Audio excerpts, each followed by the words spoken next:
8 наурыз мерекеміз құтты болсын. Құдіретті үш әріп иелері: әже, апа, ана, ару, қыз. Сіздерді төл мерекелеріңізбен шын жүректен құттықтаймыз. Ана қуанышы, әйел қуанышы, әр үйдің отбасының мерейі. Денсаулық, отбасыңызға береке, бірлік, мол табыс, қызметте өрлеу және махаббат пен әсемдік тілей отырып, мына өлең жолдарын сіздерге арнаймыз.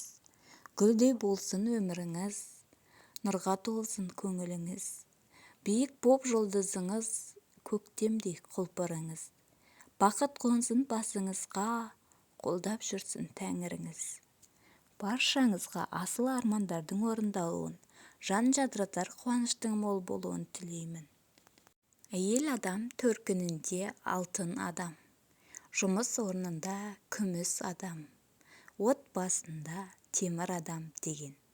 Бүгінгі 8 наурыз халықаралық әйелдер күні мерекесімен сіздерді шын жүректен құттықтаймын. Менің каналыма тіркеліп, пікір жазып, қолдап кетіңіздер.